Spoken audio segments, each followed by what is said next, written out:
Good evening सभी को। और उम्मीद करता हूँ मेरी वॉइस प्रॉपर आ रही होगी सभी तक। एक बार कंफर्म कर देंगे।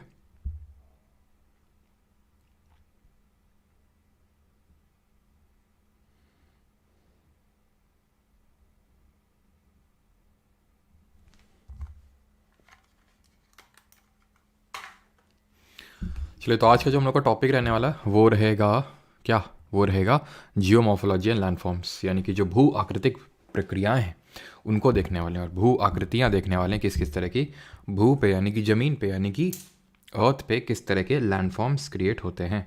तो ये आज के इस लेक्चर में करने वाले हैं। तो चलिए स्टार्ट करते हैं आज का लेक्चर। एंड आज जो है काफ़ी प्राउड मोमेंट है, मतलब प्राउड डे है मेरे लिए, बिकॉज आज जो है आप लोगों का रोजगार मेला था जिन लोगों का CGL 23 में सिलेक्शन हुआ है। बहुत लोगों ने मैसेजेस भेजे, थैंक यू सर, है ना, वही जो आप भेजेंगे जो आपका सिलेक्शन हो जाएगा, है ना। तो नहीं होगा तो मैं शेयर करूँगा आपके साथ, ठीक है, टेलीग्राम पे। Radhe Radhe and Ram Ram and good evening सभी को। सर 3 जून को जूनियर इंजीनियर का एग्ज़ाम है, PYQ की कौन सी सीरीज़ लगाऊँ? 3rd वाली लगाओ श्रेया आप, है ना, 3rd वाली जो अभी चल रही है। कोई एक भी लगा लोगे तो भी आराम से हो जाएगा, लेकिन जब लेटेस्ट वाली चल रही है तो लेटेस्ट वाली लगाओ ना आप, है ना। ओके। शिखा श्रीवास्तव सर, ARO के एग्ज़ाम में काफ़ी क्वेश्चंस आए थे आपके पढ़ाए हुआ। हाँ, मैंने देखा काफ़ी क्वेश्चंस थे जो हम लोगों ने यहाँ पे किए। वही मैंने बोला कि आप बस शिद्दत के साथ सारी चीज़ें करो, ठीक है, उसको बार बार रिवाइज़ करो। आप किसी भी एग्ज़ाम में बैठोगे डेफिनेटली चीज़ें हेल्प करने वाली हैं आपको, ठीक है। मतलब मैं SSC के ऊपर लेवल भी एग्ज़ाम की बात करूँ जो आपका स्टेट PCS होगा उसमें भी। सुनने में तो आया कि लीक हो गया कुछ ऐसा आंसर की पहले आ गई थी व्हाट्सएप वगैरह में ARO की।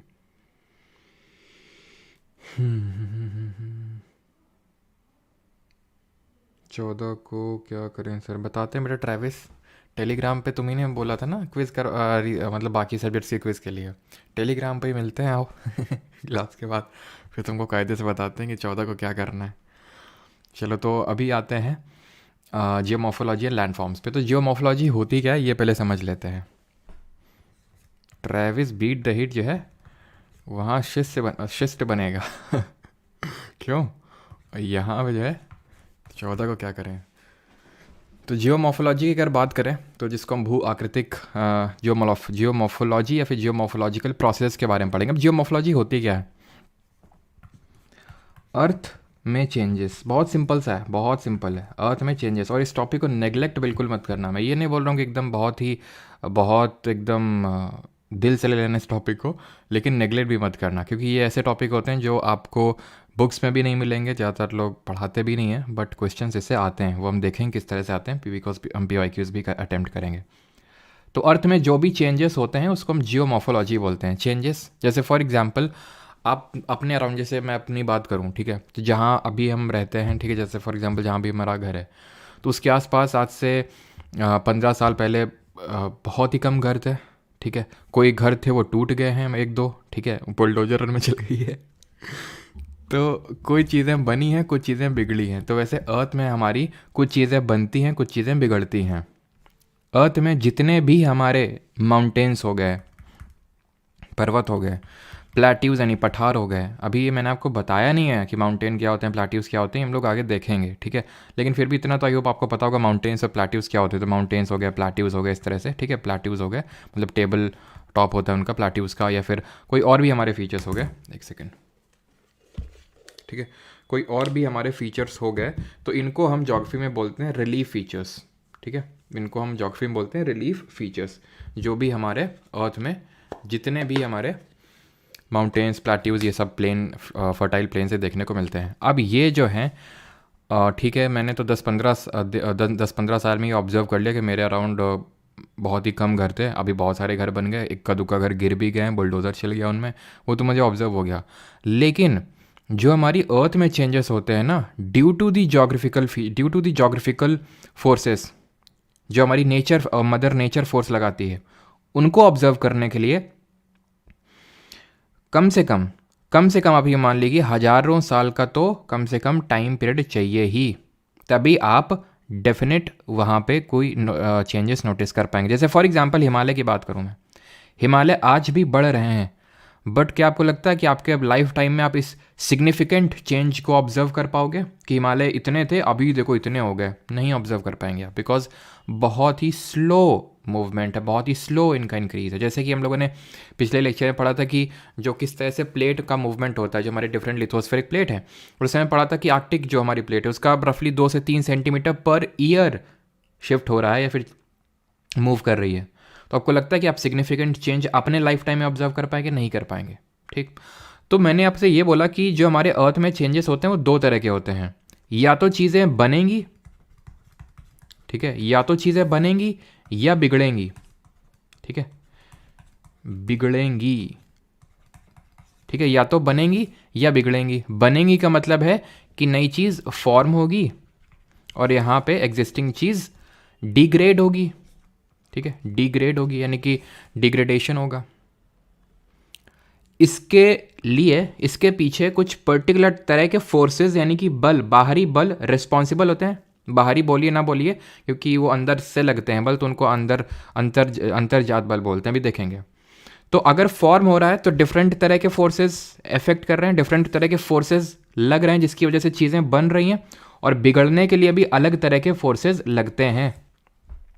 ठीक, अब इन फोर्सेस को जो ये जियोमॉर्फिक चेंजेस लाते हैं हमारी अर्थ के सरफेस पे, इनको 2 कैटेगरी में डिवाइड कर सकते हैं। एक जो अंदर से लग रहे हैं तो उनको एंडोजेनिक फोर्सेस बोलते हैं। देखिए सिंपल से अगर मैं आपको बताऊं तो इन फोर्सेस को हम इस बेसिस पे क्लासिफाई कर सकते हैं कि ये चीज़ें बना रहे हैं या बिगाड़ रहे हैं। अगर बना रहे हैं तो वो उनको बोलते हैं एंडोजेनिक फोर्सेस, यानी कि जो अंदर से बल लगते हैं इनको हिंदी में अंतर्जात बल बोलते हैं। तो अगर अंदर से बल लगता है तो वो चीज़ों को बनाता है, अभी देखेंगे कैसे। और जो चीज़ों को बिगाड़ता है उन सारे फोर्सेस को बोलते हैं एक्सोजेनस फोर्सेस। कोई एक नहीं होता है, मल्टीपल होते हैं।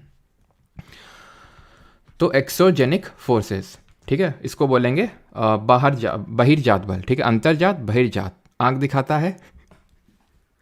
ठीक है, तो ये 2 तरह के हमारे फोर्सेस हैं। अब ये एंडोजेनिक फोर्सेस में अगर हम बात करें तो इनको हम लैंड बिल्डिंग फोर्सेस के नाम से जानते हैं। क्यों? क्योंकि ये लैंड को बिल्ड कर रहे हैं। ठीक है, अभी मैंने आपको बताया। और इनको लैंड वियरिंग का मतलब होता है कि वियर एंड टियर आपने सुना होगा, मतलब किसी चीज़ को बिगाड़ना, लैंड वियरिंग फोर्सेस। क्लियर? अब आते हैं एंडोजेनिक फोर्सेस पे।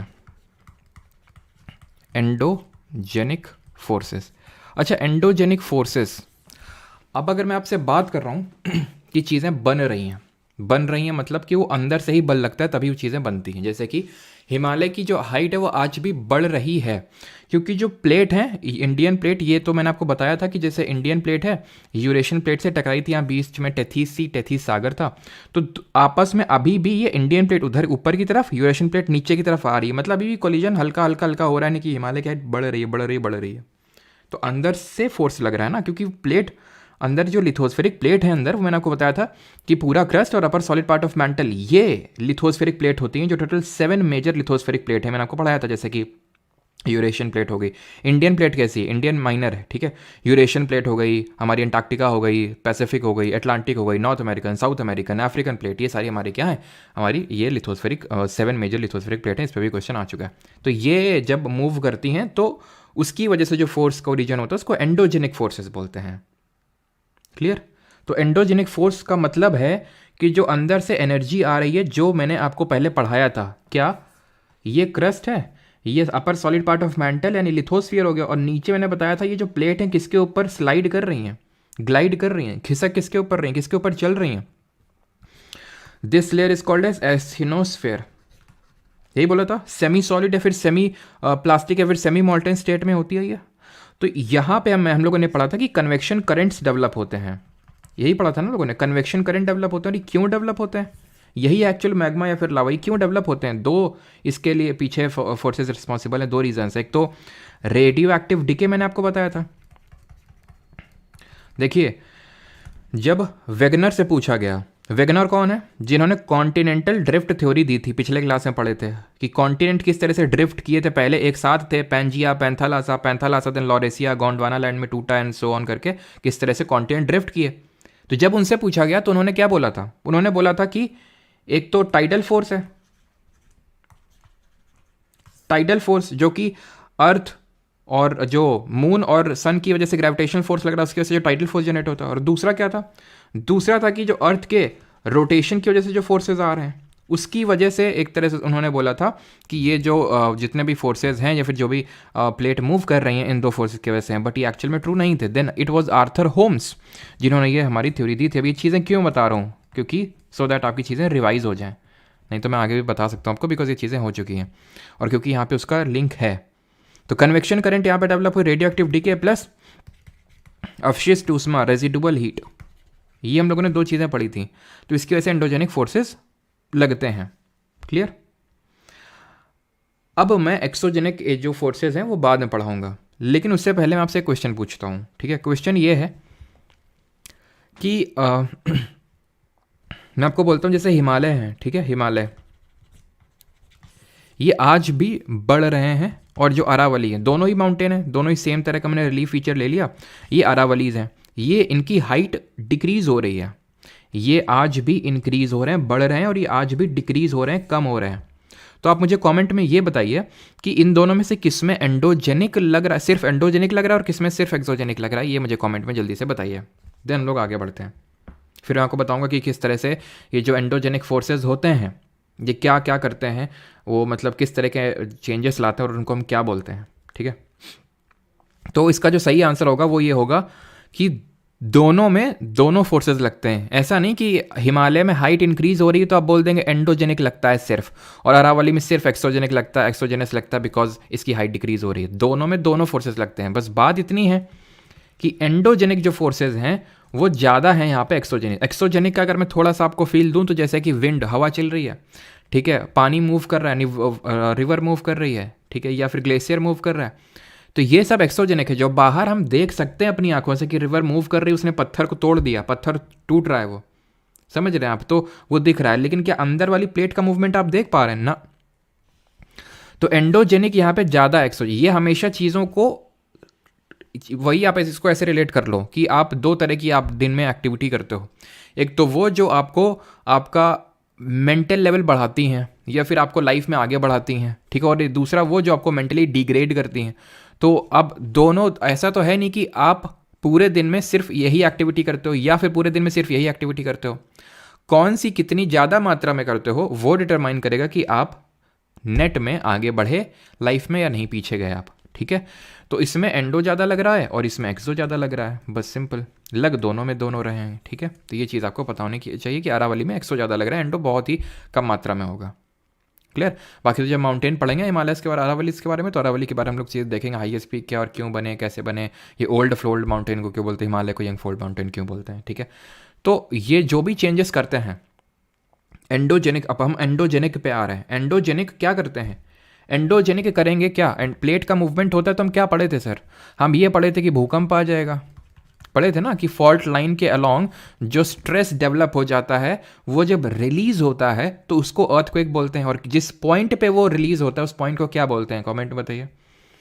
प्लेट टेक्टोनिक्स इसी को बोलते थे कि प्लेट का मूवमेंट हो रहा है। हमने देखे थे 3 तरह के प्लेट के मूवमेंट को, कि पास आ रही हैं, दूर जा रही हैं, and transform plate boundary, convergent, divergent and transform. Convergent में डिस्ट्रक्टिव प्लेट बाउंड्री होती है बिकॉज क्रस्ट डिस्ट्रॉय होता है, सबडक्शन जोन क्रिएट होता है।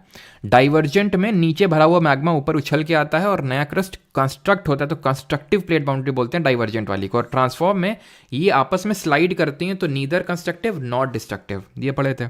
तीसरा हम बोल सकते हैं कि हिमालय का जो फॉर्मेशन हुआ वो भी तो ऐसा ही हुआ है ना।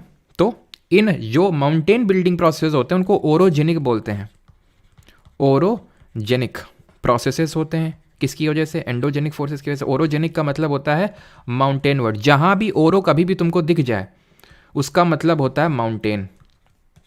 जब हम रेनफॉल पढ़ेंगे ना तो देखेंगे यहाँ पे किस तरह से मालाबार कोस्ट में ओरोग्राफिक रेनफॉल होती है। ओरो का मतलब होता है माउंटेन। अब कैसे माउंटेन रेनफॉल करवा देते हैं वो हम तभी पढ़ेंगे। ठीक है, तो माउंटेन बिल्डिंग प्रोसेसेस, क्लियर, ऐसे ही होते हैं हमारे एक एपीरोजेनिक प्रोसेसेस, एपीरो, ठीक है, एपीरोजेनिक प्रोसेस। आप ऐसे उसको रिले समझ लो कि माउंटेन के अलावा जो हमारे अर्थ क्रस्ट में चेंजेस होते हैं उनको हम बोलते हैं, अर्थ क्रस्ट में चेंजेस माउंटेन बिल्डिंग के अलावा उनको हम बोलते हैं एपीरोजेनिक।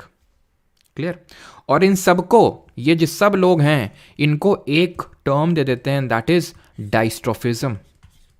इसको हिंदी में बोलते हैं पटल विरूपण, हिंदी में डायस्ट्रोफिज्म। तो अगर कभी पूछ ले कि डायस्ट्रोफिज्म क्या है, तो डायस्ट्रोफिज्म है प्रोसेस दैट मूव, एलिवेट और build up the portions of earth crust. Process और processes that move, elevate, elevate मतलब चीज़ों का बनना, उठना, और buildup, buildup portions of earth crust. ठीक है, portions of earth crust.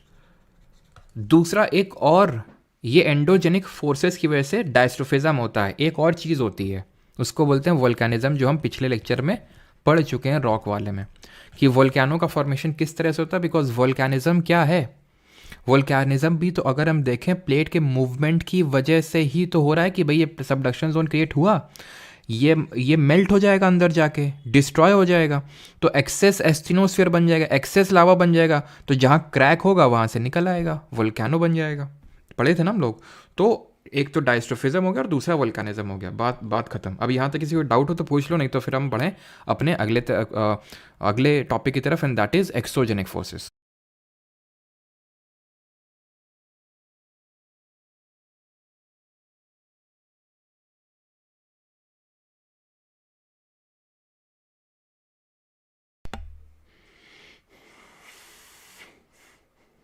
Hindi में भी तो समझाया जितेंद्र जी, क्या डाउट है तो आप पूछ लो।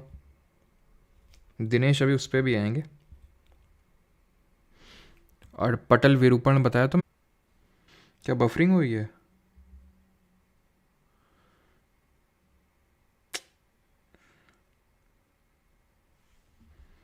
हाँ, मैं लास्ट में समराइज़ कर दूंगा, आप चिंता ना करो।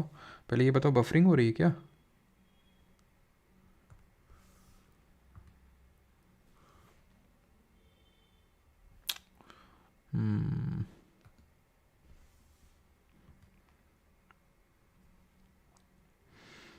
चलो, ये तो एक सेकेंड।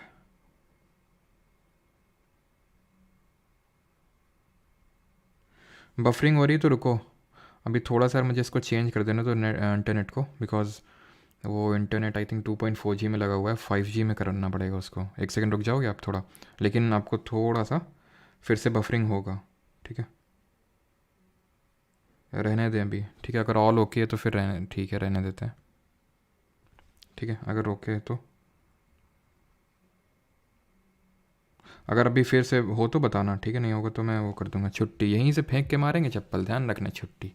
जियोमॉर्फोलॉजी। तो डेन्यूडेशन प्रोसेस पे आते हैं अभी। तो डेन्यूडेशनल प्रोसेस क्या होते हैं ये देखो, हमने एंडोजेनिक तो देख लिया, जो एक्सोजेनिक करते हैं, तो मैंने आपको क्या बताया, जो एंडोजेनिक करते हैं। ये तो यार को चेंज कर लेते हैं, थोड़ा सा रुकना, नहीं तो फिर मेरे,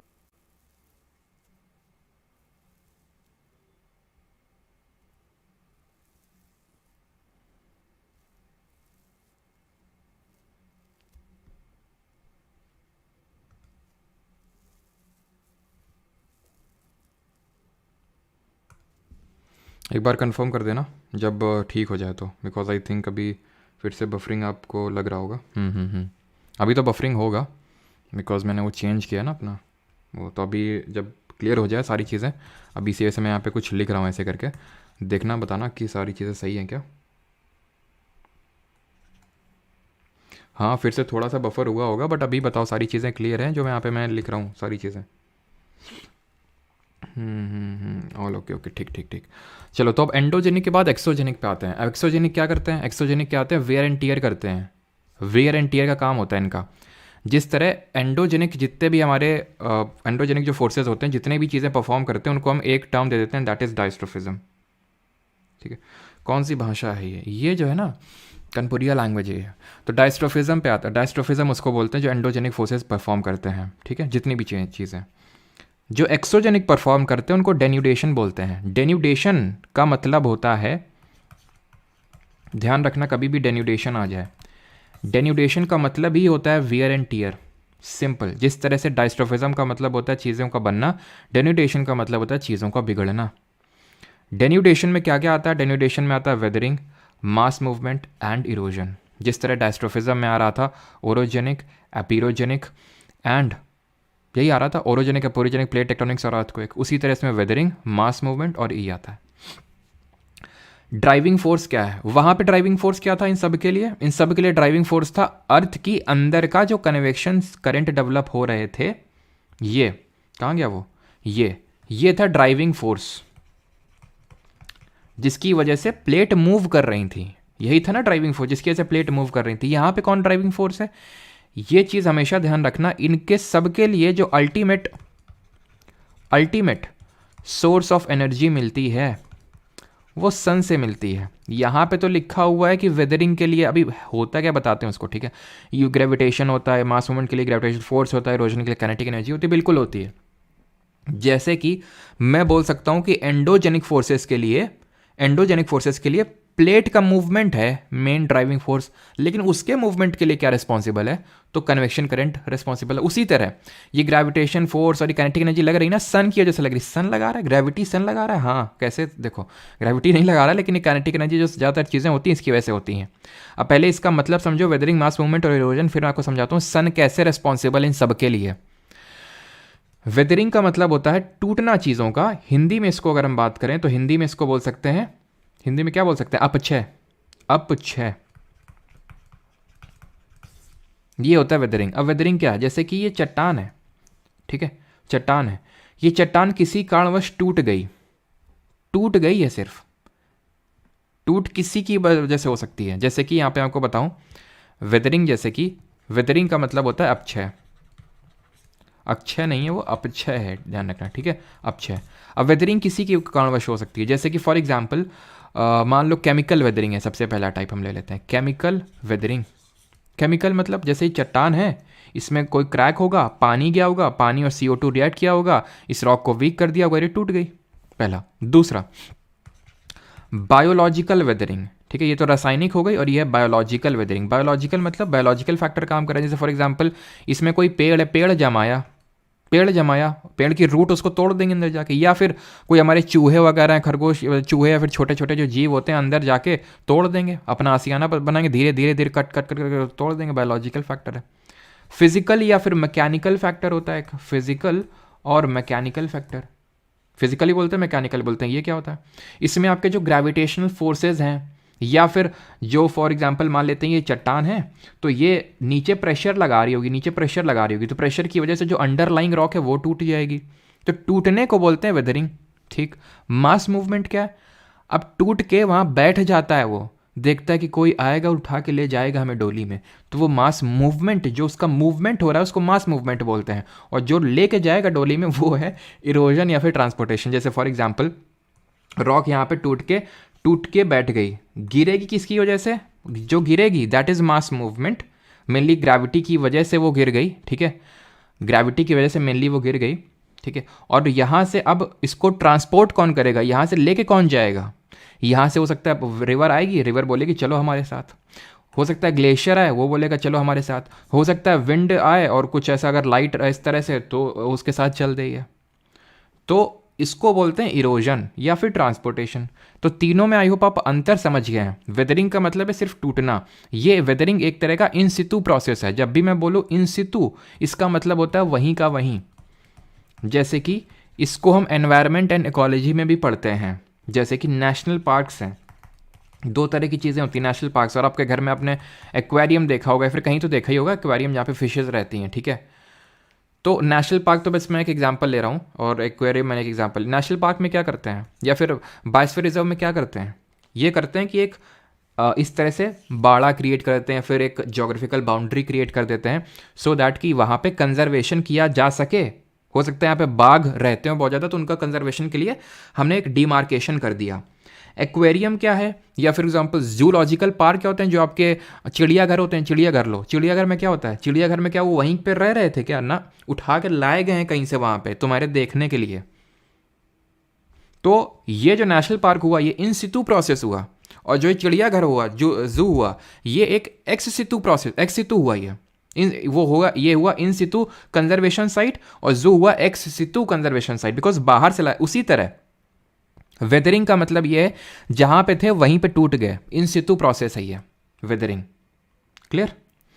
एंड बात अगर करें किसकी, मास मूवमेंट की बात करते हैं अभी, ठीक है। और ये मैंने आपको टाइप्स बता दिए कि वेदरिंग के क्या क्या टाइप्स होते हैं, और इसका इफेक्ट भी हम आई थिंक ये जो यही चीज़ मैंने बताई ना, ये एक्सफोलिएशन बोलते हैं इसको। एक्सफोलिएशन टर्म हो सकता है आपने सुना हो, लड़कियों ने तो आई थिंक सुना ही होगा इसको, एक्सफोलिएशन को, है ना। ब्यूटी पार्लर में कुछ होता है ऐसा कुछ, मतलब शायद क्या क्रीम वगैरह लगा देते हैं, फिर है ना वो निकाल लेते हैं तो एकदम चमक आ जाती है चेहरे में, तो उसको एक्सफोलिएशन बोलते हैं, है ना। तो हो सकता है लड़कों ने भी करवाया, पता नहीं मैंने तो कभी ऐसा पता नहीं, ठीक है। मैं कुछ भी बोलूँगा तो कुछ भी अब मतलब निकालोगे, लेकिन हाँ ये होता है। तो उसी तरह जैसे रॉक है, ठीक है, तो रॉक में जब अंडरलाइन प्रेशर लगेगा तो जो पुरानी रॉक है वो निकल जाएगी, जब निकल जाएगी तो नई नवेली रॉक लगेगी, उसको बोलते हैं एक्सफोलिएशन। ये भी वेदरिंग की वजह से, वो फिजिकल वेदरिंग की वजह से, ठीक है। अब आते हैं मास मूवमेंट पे।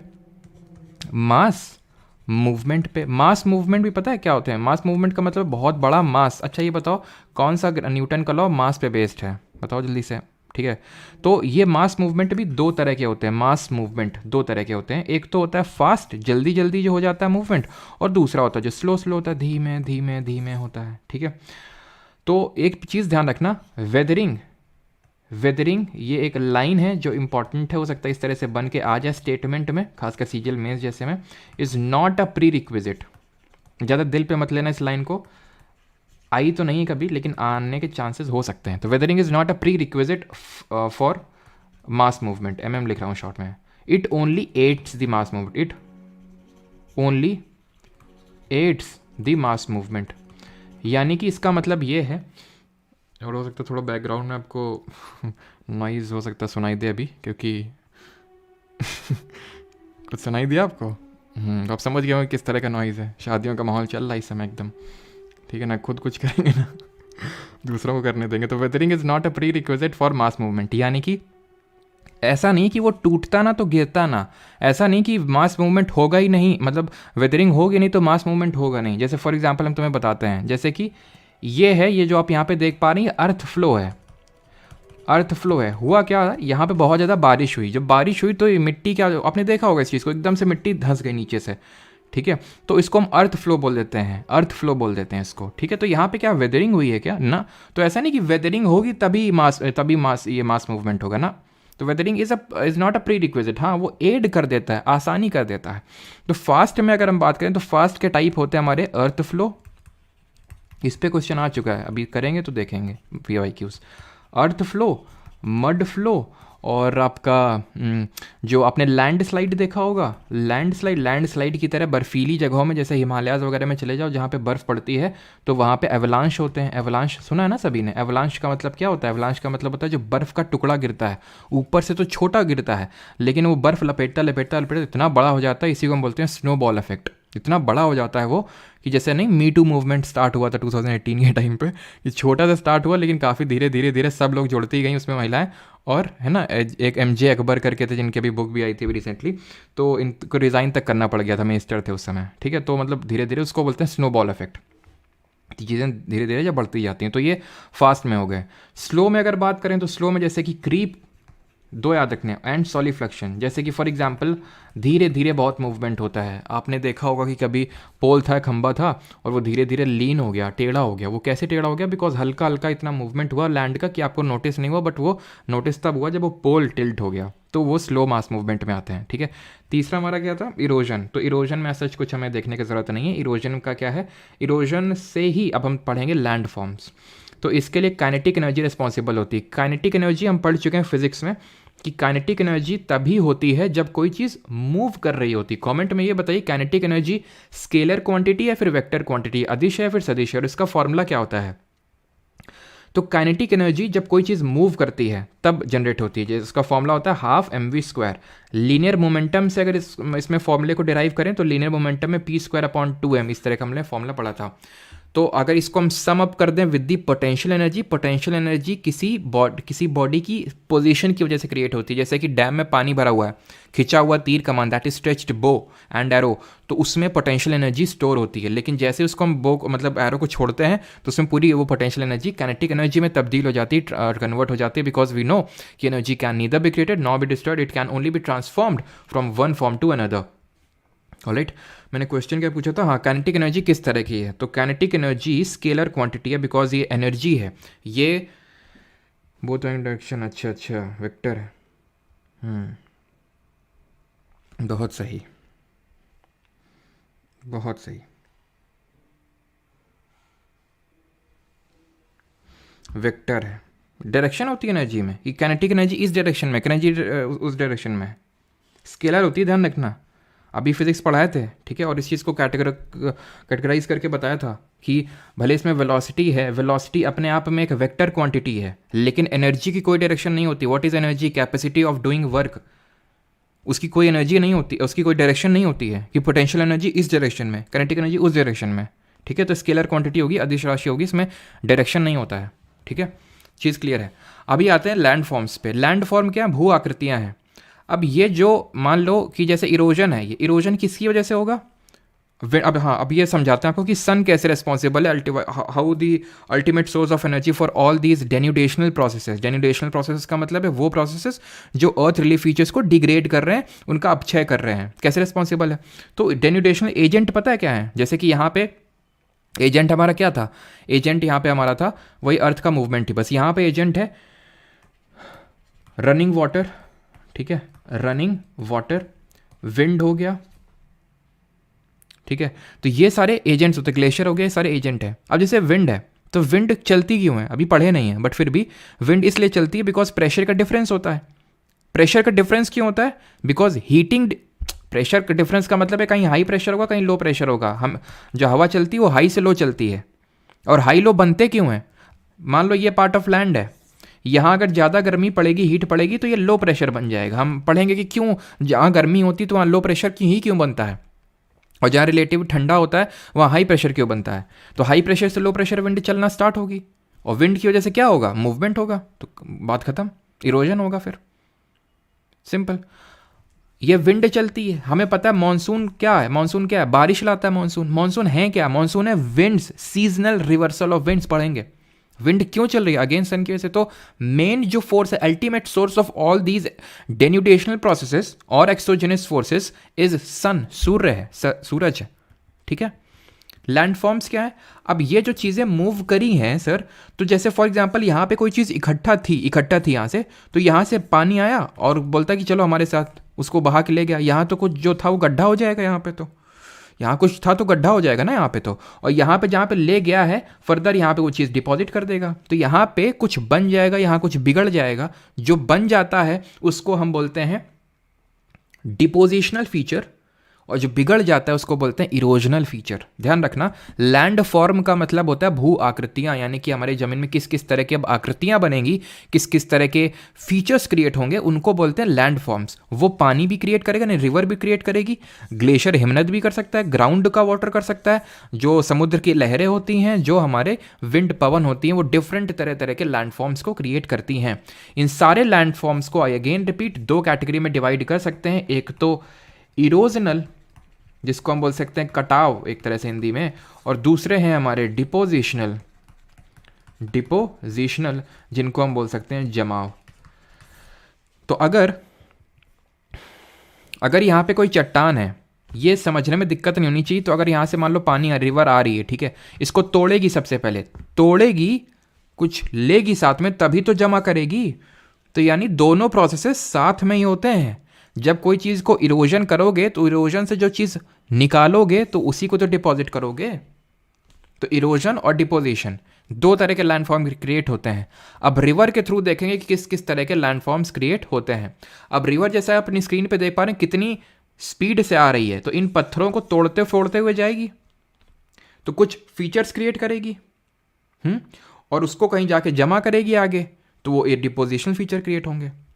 अब सिर्फ रिवर में ही इसकी हमें 3 स्टेजेस पढ़नी होती हैं। एक होती है इसकी यूथफुल स्टेज, दूसरी होती है ये मैच्योर स्टेज, ठीक है। इसको थोड़ा सा ज़्यादा आगे तक ड्रॉ कर दिया, थोड़ा सा यहाँ तक करते हैं, ठीक है, मैच्योर स्टेज, और ये हो जाती है हमारी ओल्ड स्टेज। 3 स्टेजेस इसी कैटेगराइज कर सकते हैं। अब मुझे आप ये बताइए कि रिवर की स्पीड सबसे ज़्यादा कहाँ पे होगी और सबसे कम कहाँ पे होगी? सोचिए खुद। यहाँ पे आपको रिवर की स्पीड काफ़ी लग रही होगी, ये कौन सा रीजन होगा? ये देख थोड़ा सा पहाड़ टाइप नहीं फील हो रहा है? तो ये पहाड़ों वाला है, नहीं जहाँ रिवर निकलती है। फिर कभी आप हिमाचल उत्तराखंड कभी जगह गए हो तो कितना भयंकर स्पीड रहता है पानी का जो निकलता है ना। तो यहाँ पे जो फीचर्स बनते हैं यूथफुल स्टेज में क्योंकि स्पीड ज़्यादा होती है, तो यूथफुल स्टेज में हमें इरोजनल लैंडफॉर्म्स ज़्यादा देखने को मिलते हैं, कटाव वाले ज़्यादा देखने को मिलते हैं। क्योंकि यूथ स्टेज में तो स्पीड ज़्यादा है, काइनेटिक एनर्जी ज़्यादा है, गतिज ऊर्जा ज़्यादा है, जिसकी वजह से चीज़ों को तोड़ेगी। तो इसमें हमें किस तरह के, क्योंकि ग्रेडियंट ज़्यादा ना, स्लोप ज़्यादा है, क्योंकि पहाड़ है, पहाड़ से जब वो निकलेगी तो क्योंकि ग्रेडियंट ज़्यादा है, क्योंकि स्लोप ज़्यादा है, तो स्पीड भी ज़्यादा होगी, और स्पीड ज़्यादा होगी तो कटाव ज़्यादा होगा, इरोजन ज़्यादा होगा यूथफुल स्टेज में। ठीक, तो यूथफुल स्टेज में तुम्हें क्या देखने को मिलेगा? तुम अगर कभी हिमाचल वगैरह उत्तराखंड कभी गए हो तो तुम्हें वाटरफॉल बड़े देखने को मिलेंगे। वाटरफॉल हो गया, जलप्रपात जिसको बोलते हैं। वी शेप्ड वैली देखने को मिलेगी। अब वैली जो है ना, वो आगे भी हम देखेंगे, वैली में और भी कई जगह देखने को मिलेगी। वैली का मतलब होती है घाटी। घाटी तीन तरह की हो सकती है, या तो वी शेप की है ना, वी शेप की, या फिर ऐसे शेप की हो सकती है, इसको बोलते हैं गॉर्जियस। और अगर इस तरह की शेप की है, वी शेप का उल्टा, वी में क्या, ऊपर ब्रॉड है नीचे नैरो है, यहां पे ऊपर नैरो है नीचे ब्रॉड है, that is called as canyons, या फिर कैनियन बोलते हैं इसको मैं हटा देता हूं और यहां पे मैं आपको दिखाता हूं। ये है रही आपकी, होगा ना, हाँ ये है वैली। ये क्या है? ये गॉर्ज है। ठीक है, गॉर्ज मतलब स्टीप साइड वॉल्स हैं, गॉर्जियस हैं ये। गॉर्जियस में क्या होते हैं? Steep side wall. अभी मैं घूमने गया था, इसी पे, ये फरी है ना, इसी में बैठा हुआ था, तो मैंने यहीं से पिक लिया था। ठीक है, फिर उतर के तो तुम्हारे लिए लिया था, सो दैट तुम्हें दिखा सकूँ गॉर्जियस क्या। लेकिन तुम लोगों को कभी अप्रिशिएट वगैरह तो करना है नहीं, है ना, खैर कोई नहीं। गॉर्जियस है ये। अब अगर ये इस तरह से बने, इस तरह से, इसका मुंह जो है ऊपर की तरफ खुला हो, नीचे नैरो है, that is called as canyon. और थोड़ा इसमें स्टेप लाइक वॉल्स होती हैं, स्टेप ऐसे करके देखने को मिलेंगे, that is called as canyon. V shape का मतलब है इस तरह से हुआ था। ठीक है, उसको वी शेप्ड वैली बोलते हैं। क्लियर? अब आ जाते हैं इसके मैच्योर स्टेज में, किस किस तरह के फीचर्स देखने को मिलते हैं हमें। और एक चीज़ और ध्यान रखना, और भी हमें देखने को मिलती है, जैसे इनको बोलते हैं रिवर टेरेसेस। आप देख सकते हैं, टेरेसेस का मतलब होता है इस तरह से सीढ़ियाँ बन जाती हैं दोनों साइड में, है ना, सीढ़ी में चढ़ के छत पर जा सकते हो, तो रिवर टेरेसेस इनको बोलते हैं, ध्यान रखना। ठीक है, अभी आते हैं मैच्योर स्टेज में। मैच्योर वाला ये वाला स्टेज है, बीच वाला, यानी कि अब थोड़ा सा ये प्लेन में आ चुकी है, यानी एक तरह से अब औकात में आ चुकी है, तो अब धीरे धीरे चलेंगी। एक चीज़ नोटिस करो, जब धीरे धीरे आदमी चलता है तो मटक मटक के चलता है, तुमने देखा होगा ये है ना। तो धीरे धीरे जब आदमी चलता है तो मटक मटक के चलता है ऐसे। तो ये हमारी रिवर भी है, तो रिवर भी मटक मटक के चलेगी, और जो रिवर मटक मटक के चलती है ना, तो उसको मियांडर बोलते हैं। अब तुम देखना इस पूरे इसको प्रोसेस को। ठीक है, किस तरह से रिवर मटक रही है, ये इस तरह से, इस तरह से मटक रही है। ठीक है, इसको देखते रहना, ध्यान से देखते रहना। अब ये दोनों जुड़ जाएंगे, देखना दोनों जुड़ रहे हैं, जुड़ रहे हैं ना, जुड़ गए। ठीक है, अब ध्यान से देखना, ये जुड़ गए। नदी जो ऐसे फ्लो हो रही थी, अब नीचे नदी सीधे फ्लो होगी। अब ये जो बन गया ना, ये जो बन गया, इसको बोलते हैं ऑक्सबो लेक। अब तुमने जो इतनी आसानी से समझ लिया ना, वो इसीलिए समझ लिया क्योंकि तुमने देख लिया, नहीं तो अगर मैं अभी बताता ऑक्सबो लेक के बारे में तो तुमको समझने में हो जाती दिक्कत। जैसे मैं फिर से समझाता हूँ, मैच्योर में बोल सकता हूँ मियांडर्स, और इसको ऑक्सबो लेक भी रख सकते हो, नहीं तो ऑक्सबो लेक को वैसे ओल्ड में रखते हैं, तो उतना ज़्यादा लोड लेने वाली बात नहीं है। या तो ऑक्सबो लेक इसमें पूछ लेगा, या तो ओल्ड में भी पूछ सकता है, ओल्ड में भी रख सकता है। ठीक है, बट ध्यान रखना है यहाँ पे कि मियांडर होता है क्या। तो मियांडर होता है मतलब रिवर जो स्नेक टाइप में चलती है। ठीक है, इस तरह से। जब मान लो बहुत ज़्यादा कर्व करेगी, तो ये जब आपस में मिल जाएंगे ना, ऐसे करके, ये जो मिल गए ना, तो अब जो रिवर है वो ऐसे ना जाके सीधे ऐसे जाएगी ना, शॉर्ट रूट में फॉलो करेगी। जैसे तुमने कभी देखा हो कि पानी अगर ऐसे ऐसे हो रहा है, पानी फैल गया, तुमने ऐसे कभी ऐसे मिला देते तो पानी सीधे चलने लगता है, नहीं शॉर्ट पाथ को फॉलो करता है वो। तो ये जो निकल आया ना, इसको ऑक्सबो लेक बोलते हैं, बिकॉज ऑक्स के उसमें शेप में होता है, ऑक्स के जो बो होता है उसके शेप में होता है। तो वही यहाँ पे दिखाया गया, आप क्लियरली उस चीज़ को फिर से देख सकते हैं किस तरह से उसका फॉर्मेशन हुआ है। ठीक है, किस तरह से उसका फॉर्मेशन यहाँ पे आप देख सकते हैं, किस तरह से अभी रिवर ऐसे जा रही है आराम से। जब ये आपस में दोनों मिल जाएंगे तो रिवर ऐसे ना जाके सीधे जाने लगेगी, देखना ध्यान से। और ये जो है ये पार्ट कट हो जाएगा, इसको ऑक्सबो लेक बोलते हैं। जाने लगी अभी रिवर सीधे, ये कट गया बेचारा, अकेले हो गया, तो इसको ऑक्सबो लेक बोलते हैं। ठीक है, ये भी तुम्हारे लिए रिकॉर्ड किए थे बैठ के, उसमें हेलीकॉप्टर में जाके इतने विजुअल्स क्रिएट किए हैं, लेकिन तुम लोगों को तो अभी अप्रिशिएट करना नहीं है। खैर कोई नहीं। तो अब यहाँ पे ये क्या बने हुए हैं, बार बार सर सामने आ रहा है, बता नहीं रहे हो क्या ये बना हुआ है। तो इसको ही म्यांडर बोलते हैं, इसको एंट्रेंच्ड म्यांडर बोलते हैं। जब रिवर अपने यूथफुल स्टेज में होती है, अपर कोर्स में होती, ऊपर होती है, तो वो क्या करती है, इसे पहाड़ों को काटती हुई आती है, इसको बोलते हैं एंट्रेंच्ड म्यांडर। एक्चुअल में अगर मैं तुम्हें बताऊँ तो म्यांडर कोई लैंडफॉर्म होता ही नहीं है, लेकिन ठीक है, अब उतना डीप में पढ़ने की ज़रूरत नहीं है, इसलिए वहाँ पे मैं नहीं इतना उस पर जा रहा हूँ। बट ध्यान रखना, म्यांडर दो तरह के होते हैं। एक तो जो मैंने आपको बताया पानी से मटक मटक के चल रहा म्यांडर होता है उसको। एक होता है एंट्रेंच्ड म्यांडर, जहाँ पे मैंने देखा किस तरह से चट्टान को काट काट के रिवर वो बना देती है, उसको एंट्रेंच्ड म्यांडर बोलते हैं। वो यूथफुल स्टेज में देखने को मिलती है। ऑब्वियस सी बात है कि ऊपर जब होगी ना तभी तो काटेगी, ठीक है, क्योंकि तभी तो उसकी स्पीड ज़्यादा होगी। यहाँ पे म्यांडर, यहाँ पे ऑक्सबो लेक लिखना है तो लिख लो, नहीं तो यहाँ पे इसमें लिख लो ऑक्सबो लेक। ऑक्सबो लेक आप समझ गए होते क्या है, ठीक है। यहीं पे आपको देखने को मिलेंगे फ्लड प्लेन्स भी, ठीक है। और यहाँ पे आपको देखने को मिलेंगे एलुवियल, ठीक है, एलुवियल फैंस, एलुवियल फैंस, ठीक है। यहीं पे आपको देखने को मिलेंगे फ्लड प्लेन्स, फ्लड प्लेन्स कहीं कहीं पे मच ओल्ड में देखने को मिल जाते हैं, ठीक है। अब ये मैं आपको दिखा देता हूँ कि एलुवियल फैंस क्या होते हैं। होता क्या है ना, जब रिवर ऊपर से आती है एकदम से तो बहुत सारा सिल्ट लेके आती है, एकदम से अगर पटक दिया उसने यहीं पे तो ये थोड़ा फ़ैन शेप का, नहीं जिसको गर्मियों में हम यूज़ करते हैं, बिजना बोलते हैं जिसको हिंदी में, पता नहीं तुम्हारे यहाँ क्या बोलते हैं, हमारे यहाँ कानपुर में बिजना बोलते हैं इसको, ठीक है। तो फ़ैन इस तरह से बनता है तो उसको हम एलुवियल फ़ैन बोल देते हैं, ठीक है। तो एलुवियल फ़ैन और फ्लड प्लेन भी ऐसे क्रिएट हो जाते हैं। ऑक्सबो लेक यहाँ पे, और एक यहाँ पे लिख लो डेल्टा। तो हम ये बोल सकते हैं कि यूथफुल स्टेज में मेनली इरोजनल लैंडफॉर्म्स हमें देखने को मिलते हैं, और ओल्ड वाले में हमें डिपोजिशनल ही लैंडफॉर्म्स देखने को मिलते हैं। डेल्टा क्या होता है, तो जब रिवर आती है तो यहाँ से बहुत सारा जो सारी चीज़ें तोड़ फोड़ के ला रही थी, जो तुमने इसमें पटक दिया, फूल ये वो गंदगी सब जो डाल दी, वो सब एक जगह पे जाके इकट्ठा हो जाएगी, जो रिवर का माउथ होता है। जैसे रिवर आई यहाँ पे, जैसे गंगा या ब्रह्मपुत्रा जो सब लेके आई, तो यहाँ पे बना देती हैं सुंदरबन डेल्टा, जो विश्व का सबसे बड़ा डेल्टा है। बिकॉज गंगा इतनी बड़ी रिवर, ब्रह्मपुत्र इतनी बड़ी रिवर है, जितना भी सेडिमेंट लाती हैं यहाँ पे इकट्ठा कर देती हैं, जिसको सुंदरबन डेल्टा बोलते हैं, विश्व का सबसे बड़ा डेल्टा। तो वो एक तरह से डिपोजिशन की वजह से ही बनता है, जमाव की वजह से बनता है, ठीक है। यहाँ पे हो गई हमारी चीज़ें ख़त्म। अब हम आते हैं ग्लेशियर में। किसी को कोई डाउट होगा तो पूछ लेगा इसमें। बिनवा बोलते हैं, हाँ बिनवा भी बोलते हैं, बिल्कुल बिजना भी बोलते हैं, बिनवा भी बोलते हैं।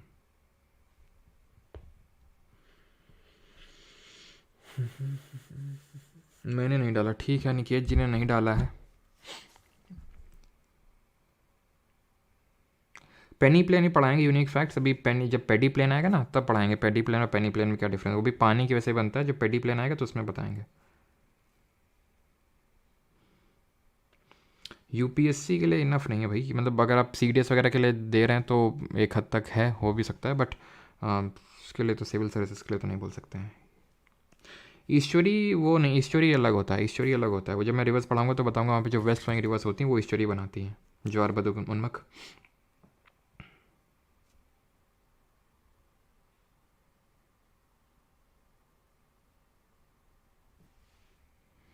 चलो, तो अभी आते हैं इस पे, ग्लेशियर पे, ठीक है। तो ग्लेशियर क्या करते हैं, ग्लेशियर ऐसे ऐसे बनते हैं बनते बनते, और ग्लेशियर इस तरह से लैंडफॉर्म्स क्रिएट करते हैं। अभी तुमको ये कुछ समझ नहीं आएगा, ठीक है, तुम्हें थोड़ा दर्द देना पड़ेगा तब तुम समझोगे।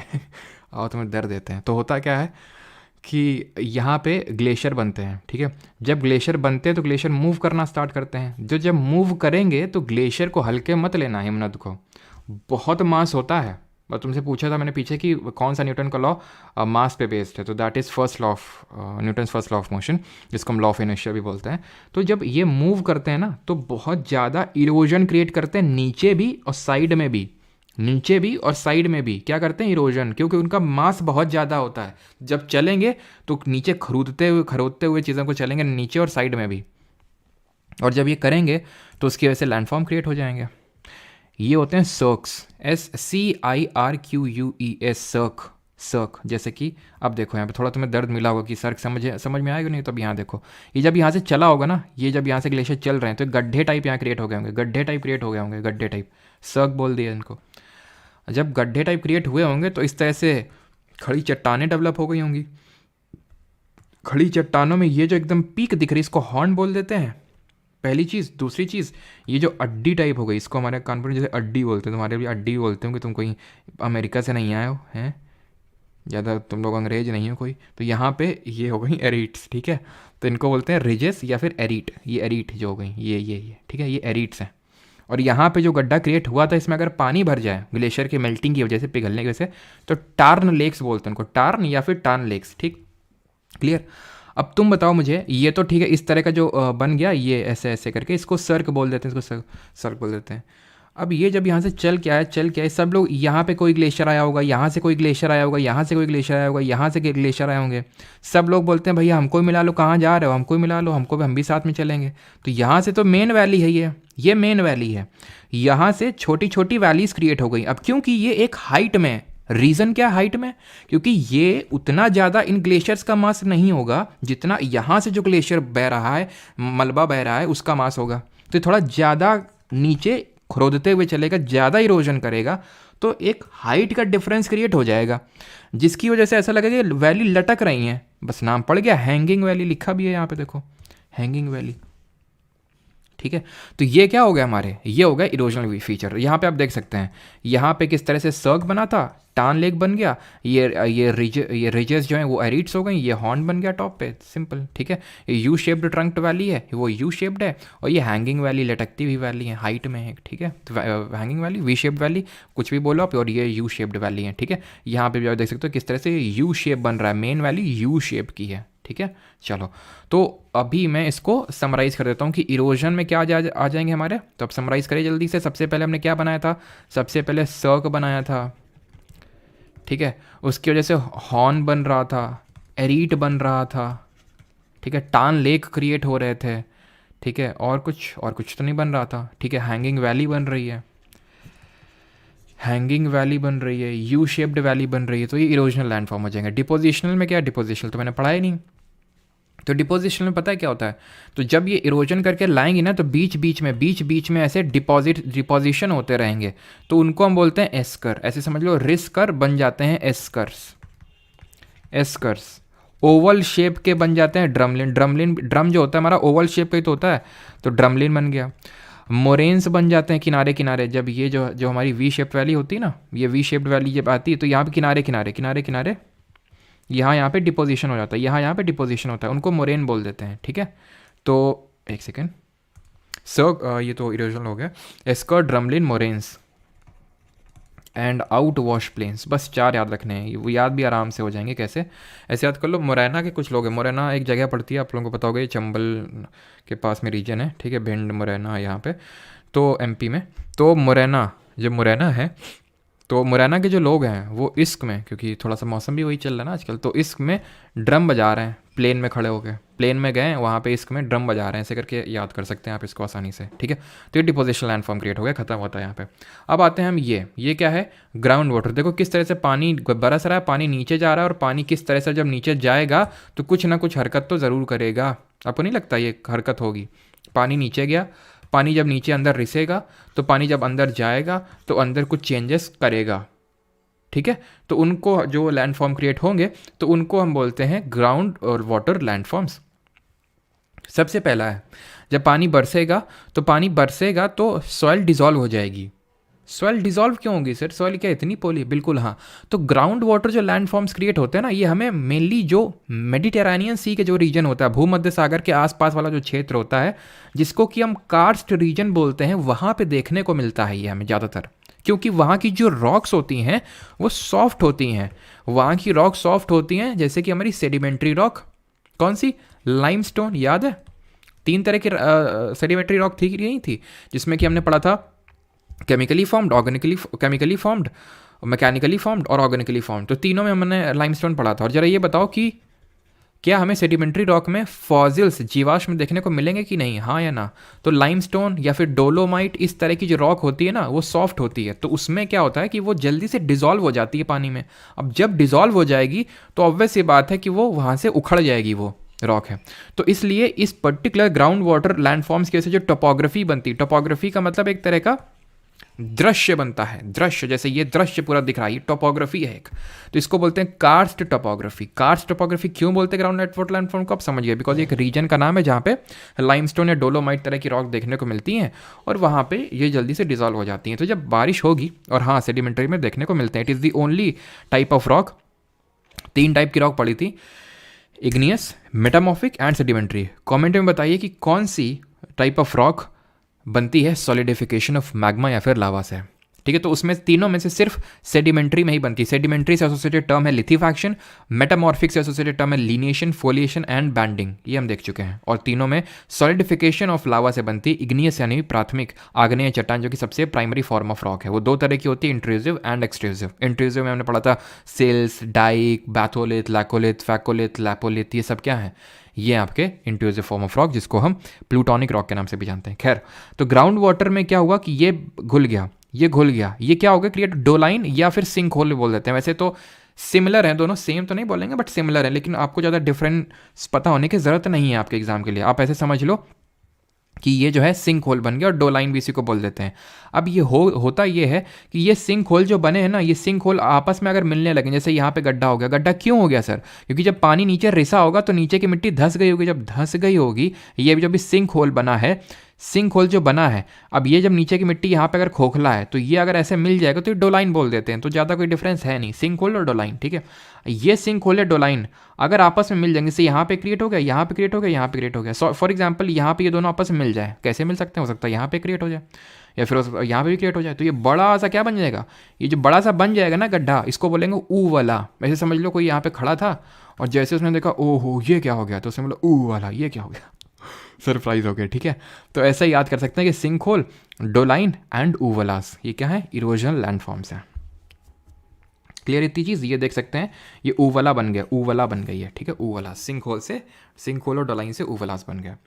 अब जब ये पानी नीचे रिसा, इसने यहाँ पे सिंक होल ये सब बना दिया, यानी कि यहाँ पे गड्ढा क्रिएट कर दिया, तो वो कुछ लेके गया होगा ना नीचे, जो यहाँ पे से उखाड़ा है, तो उसको अब यहाँ पे धीरे धीरे डिपॉजिट कर देगा, क्योंकि ग्राउंड वाटर बहुत स्लो मूवमेंट होता है उसका, धीरे धीरे धीरे धीरे ड्रिप करेगा धीरे धीरे पानी। अब क्योंकि उसमें सेडिमेंट भी है, सिर्फ पानी तो है नहीं, यहाँ से जो तोड़ा है उसको भी डिपॉजिट कर रहा है, तो उनको यहाँ से क्या करेगा, ड्रिप करेगा। ड्रिप अगर हो गया तो नीचे ड्रिप होके ऐसे बन जाएगा जो सॉलिड पार्ट है, सॉलिड पार्ट। ड्रिप नहीं हुआ, वहीं पे स्टैच्यू किसी ने बोल दिया स्टैच्यू, तो वहाँ पर रुक जाएगा। क्यों स्टैच्यू, मतलब कि वो भाई अब उसमें इतनी हिम्मत नहीं कि वो नीचे ड्रिप कर सके, तो वहीं चिपक गया, लटक गया, खड़ा हो गया। क्या, ये जो हमारा ड्रिप हुआ है, तो इनसे जो लैंडफॉर्म बनते हैं उनको हम बोलते हैं डिपोजिशन। ये जो लटक रहा है इसको बोलते हैं स्टैलेक्टाइट, और ये जो आपको यहाँ पे खड़ा हुआ दिख रहा है इसको बोलते हैं स्टैलेग्माइट। अब याद कैसे रखेंगे, याद इसको ऐसे रखना है कि ये जो हैंग हो रहा है, ठीक है, इसको स्टेलेक्टाइट बोलते हैं, क्योंकि वो हैंग हो रहा है तो ग्रेविटी के अगेंस्ट है। अब क्योंकि वो ग्रेविटी के अगेंस्ट हैंग हो रहा है तो ऑब्वियस ये बात है, उसको फोर्स ज़्यादा लगाना पड़ेगा। ठीक है, टाइटली पकड़ के रखना पड़ेगा। ठीक है, उसको टाइटली पकड़ के रखना पड़ेगा कि नहीं, क्यों पकड़ के रखना पड़ेगा टाइटली, क्योंकि वो ग्रेविटी के अगेंस्ट है, तो स्टेलेक्टाइट।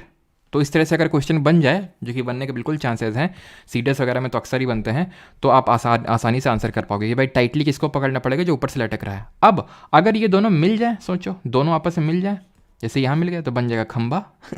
खंबा को बोलते हैं पिलर। स्टेलेक्टाइट, स्टैलेग्माइट और पिलर तीन ही डिपोजिशन लैंडफॉर्म होते हैं। तो इरोजनल में क्या क्या हो जाएंगे, इरोजनल में हमने पढ़ा सिंक होल हो गया, मुझे पता है बहुत सारे टर्म्स है बिल्कुल है, तो लोड मत लेना, अभी मैं बताता हूँ, बस जितना जा रहा है अंदर जाने दो, अभी लोड मत लेना तुम। ठीक है, अभी मैं बताता हूँ। सिंक होल, डोलाइन आपस में मिल गए तो ऊ वाला, ठीक है, ऊवलास बन गए। ठीक है, वैसे तो और भी होते हैं, जैसे कि आपके लाइम लेपीज होते हैं। ठीक है, लेपीज अब जब आपस में मिल जाते हैं काफ़ी सारे तो लाइमस्टोन पेवमेंट बन जाता है। ठीक है, इसको भी बता देंगे क्या है ये। वैसे तो लाइमस्टोन अगर आ जाएगा पेपर में तो तुम आसानी से आंसर कर पाओगे, क्योंकि तुम्हें पता है कि लाइमस्टोन जो है वहीं पे जहाँ पे लाइमस्टोन वाली रॉक होती है वहीं पे ग्राउंड वाटर लैंडफॉर्म्स हमें देखने को मिलते हैं। ये है लाइमस्टोन का पेवमेंट। मतलब ये है कि जैसे कि जब यहाँ पे पानी जब वो रिसा होगा तो यहाँ की जो चट्टान है वो घुल गई ना, ऐसे करके जो घुल गई, तो यहाँ से ऐसे करके पेवमेंट क्रिएट हो जाते हैं। इनको हम लाइमस्टोन पेवमेंट इन्हीं को बोलते हैं हम लोग। ठीक है, एंड डिपोजिशन में तो हमने देखा क्या, जो ऊपर से टाइटली पकड़ रखा है स्टैलेक्टाइट, जो नीचे से उठ रहा है स्टैलेग्माइट, और जो दोनों आपस में मिल गए तो बना देंगे खंबा यानी कि पिलर। ठीक है, अब आते हैं किस पे, अब आते हैं तुम्हें बीच में लेके चलते हैं। चलो भाई सभी लोग बीच में आ जाओ, है ना, जिसको साथ में लाना ला सकते हो। ठीक है, क्योंकि केव का भी इंतज़ाम कर रखा है हमने यहाँ पे। तो देखिए यहाँ पे क्या होता है, तो यहाँ पे होता ये है कि जो हमारी ये समुद्र है, समुद्र किनारे इस तरह से ये सारी चीज़ें होती हैं। तो समुद्र में वेव्स आती हैं, वेव किसी की वजह से भी आ सकती हैं। वेव्स हो सकता है वो साइक्लोन की वजह से वेव आए, साइक्लोन कभी कभी आते हैं। सुनामी तो बहुत ही कम आती है, मतलब साइक्लोन से भी कम आती हैं। टाइड दिन में 2 बार आती हैं, या फिर मान लो हवा चल रही तो हवा की वजह से वेव आ गई। तो वेव किसी की वजह से भी चल सकती है, ठीक है।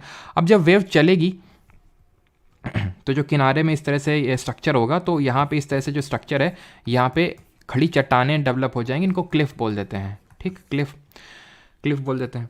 यहाँ पे ऐसे केव क्रिएट हो जाएंगे, बिकॉज सी वेव ऐसे बार बार आएंगी, बार बार आएंगी, बार बार आएंगी, तोड़ेंगी, और यहाँ पे केव बन जाएगी, केव गुफा, ठीक है। और गुफा में फिर तुम कुछ भी कर सकते हो, है ना।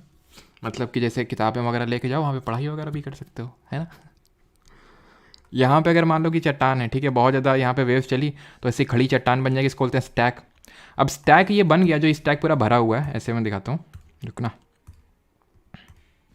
ये स्टैक है पूरा, ठीक है, लाल का काला कर दिया इन्होंने। चलो, तो ये स्टैक हो गया, ठीक है, ये स्टैक। अब खुद ही सोचो कि जब यहाँ पे चलेगी, क्या यहाँ पे चलेगी आपकी वो, क्या वो, मतलब वेव, सी वेव, तो ये हो जाएगा इस तरह से, ये इस तरह से, इस तरह से, इस तरह से, इस तरह से क्या हो जाएगा, गड्ढा क्रिएट हो जाएगा, इसमें गड्ढा क्रिएट हो जाएगा इस तरह से।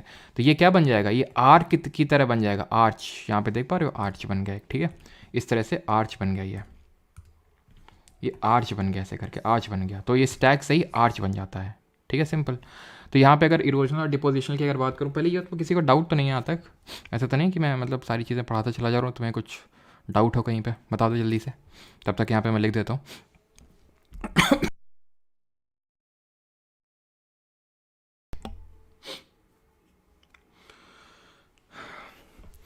तो इरोजनल यहाँ पे लिखा नहीं हुआ क्या, चलो कोई नहीं। तो इरोजनल पे आ जाते हैं सबसे पहले, और बस ये सेकंड लास्ट है, इसके बाद विंड लास्ट है, उसके बाद क्वेश्चंस करेंगे। इरोजनल पे अगर हम बात करें तो सबसे पहले क्लिफ देखा हमने, क्लिफ, ठीक है, क्लिफ देखा। फिर हमने केव देखी, गुफा देखी। स्टैक देखा हमने, स्टैक, ठीक है। फिर हमने आर्क देखा, सी आर्क, जिसको आर्क भी बोल देते हैं, तो ये हो जाएंगे। डिपोजिशन में अगर बात करें, ठीक है, डिपोजिशनल लैंडफॉर्म में अगर हम बात करें, तो इसमें हमारे क्रिएट हो जाएंगे बीच। जो बीच होता है ना, जैसे गोवा वाला बीच है ना, तो वो बीच डिपोजिशन, जो सैंड डिपॉजिट होती है, इसकी वजह से क्रिएट होता है। सैंड ड्यून्स उनको बोल देते हैं, ठीक है। यहाँ पे बार्स, बैरियर्स, स्पिट्स देखने को मिलते हैं, बार्स, बैरियर्स एंड स्पिट। ये क्या होते हैं, बार, बैरियर, स्पिट, SPIT, ठीक है, स्पिट्स। यहाँ पे आप देख पा रहे होंगे इस तरह से जो ये बन रहा है, इसको बोलते हैं स्पिट, ठीक है। और स्पिट ऐसे ही यहाँ पे आपको एक, मतलब अगर जुड़ा हुआ है तो ठीक है, नहीं तो यहाँ पे आपको बैरियर देखने को मिलता है, बैरियर बोलते हैं उसको। तो ज़्यादा लोड लेने की ज़रूरत नहीं, बार, बैरियर, स्पिट, बार, बैरियर, स्पिट, ठीक है। ऐसे अगर ये एकदम ऐसे स्ट्रेट बन जाता है तो उसको बार बोल देते हैं हम लोग, ठीक है, बार्स। तो बार, बैरियर, स्पिट ऐसे याद कर लो। जब बीच में जाते हो तो बार ढूंढते हो, कहीं बार मिल जाए, है कि नहीं। बीच में पढ़ाई लिखाई करने तो गए नहीं, वहाँ पे एंजॉय करने के लिए गए हो, तो बार तुम देखोगे, बार कहाँ पे है। और वहाँ पे स्पिट करना मना होता है, ठीक है। और वहाँ पे जो है, वहाँ जाने के लिए काफ़ी बैरियर लगे होते हैं बीच में, या फिर ऐसे समझ लो कि तुम्हारे घर वाले तुमको वहाँ जाने नहीं देते हैं, वो एक तरह से बैरियर बने हुए तुम्हारे बीच ना जाने के लिए, ठीक है। इस तरह से याद कर सकते हैं, राइट। चलिए आखिरी में आते हैं, दैट इज़ विंड की वजह से कौन से लैंडफॉर्म क्रिएट होते हैं। तो विंड के से जो हमें लैंडफॉर्म्स देखने को मिलते हैं ना, तो वो हमें देखने को मिलते हैं डेजर्ट्स में, क्योंकि डेजर्ट्स में खूब जोर जोर की विंड चलती है, और वहाँ पे हमें देखने को मिलते हैं लैंडफॉर्म्स। जैसे कि ये एक लैंडफॉर्म है, इसको बोलते हैं मशरूम रॉक, मशरूम के शेप में। वैसे तो मुझे कुछ और ही शेप में लग रही है, खैर कोई नहीं। तो मशरूम रॉक है ये, ठीक है। तो मशरूम जिस तरह से शेप में होता है, इस तरह से, मतलब कुछ और से मेरा मतलब जैसे पेड़ के शेप में, पेड़ टाइप में, है ना। तो ये मशरूम रॉक होती है। ऐसे ही पेडेस्ट्रियल रॉक भी होती है, यहाँ पे आप देख सकते हैं, पेडेस्ट्रियल रॉक इसको बोलते हैं। कैसी कैसी रॉक है ये पेडेस्ट्रियल रॉक, ये क्यों क्रिएट हुई, बिकॉज यहाँ पे हवा नीचे के साइड ज़्यादा चली होगी, ठीक है, चट्टान में, तो यहाँ पे इरोजन हो गया और ऊपर का ऐसे हो गया, ठीक है। तो इसको बोलते हैं मशरूम रॉक, उसको बोलते हैं पेडेस्ट्रियल रॉक। तो ये कहाँ पे हमें लैंडफॉर्म्स देखने को मिल रहे हैं, डेजर्ट्स में।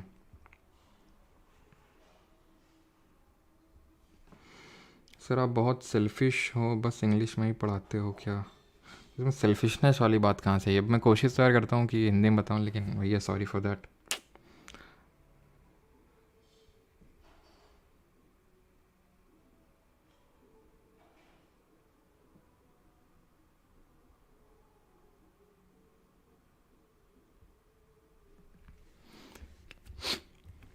तो वही मैं कोशिश तो यार करता हूँ, लेकिन थोड़ा सा मैनेज कर लिया करो। मुझे पता है कि मैं हिंदी के टर्म्स यूज़ कम या फिर ना के बराबर करता हूँ। मैं कोशिश तो करता हूँ कि जितने मुझे याद हैं तो मैं सारा हिंदी का प्रदर्शन करूँ, लेकिन वही है ना कि मैंने क्योंकि खुद इंग्लिश मीडियम में पढ़ा है। अब आप बोलेंगे कि ज़्यादा अंग्रेज बन रहे हो, तो क्या करें भाई, जब पढ़ा है तो पढ़ा है। शुरू से ही अंग्रेजी मीडियम माध्यम स्कूल में डाला गया था, तो वो उनकी गलती थोड़ी ना होती है। जैसे मुझे डाला गया तो मुझसे पूछ के थोड़ी ना डाला गया कि तुम्हें इंग्लिश में मीडियम में जाना कि हिंदी मीडियम में, है कि नहीं। तो मैं मानता हूँ, लेकिन वही है कि अगर आप बैच में हैं तो नोट्स आपको पूरी तरह से प्रॉपर हिंदी में ही मिलते हैं, ठीक है। अगर आप बैच में हैं तो वहाँ से आप ये उस पीडीएफ को खोल लीजिए और साथ साथ उसको करते रहिए, तो बेटर रहेगा मेरे हिसाब से ना। ये एक तरह का फर्टाइल प्लेन, मतलब एक नॉट फर्टाइल, डेजर्ट में कहाँ से इतनी फर्टिलिटी होगी, बट एक तरह का प्लेन क्रिएट हो जाता है। इसको बोलते हैं पेडी प्लेन, ठीक है, इसको बोलते हैं पेडी प्लेन।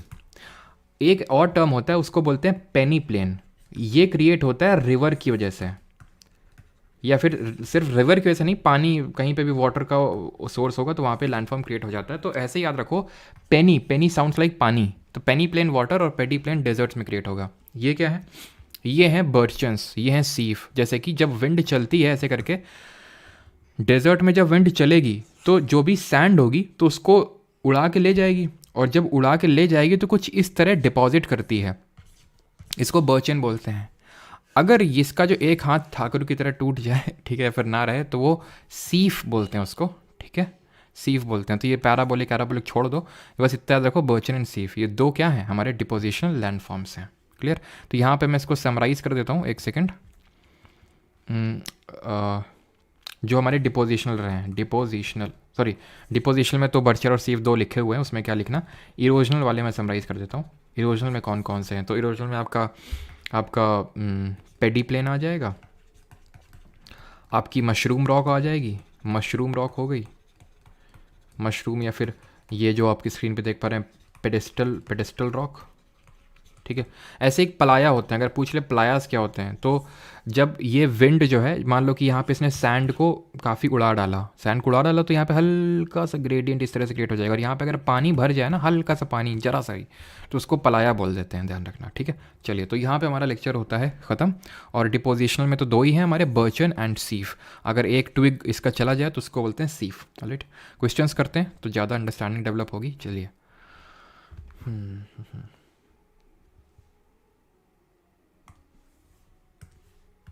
एंड हाँ, आई नो कि थोड़े से नाम से आपको दिक्कत हुई होगी, तो नाम के लिए ऐसा है कि जितने आपको याद हो गए, ठीक है, इसमें फोर्स मत करना खुद को कि नहीं करना ही है।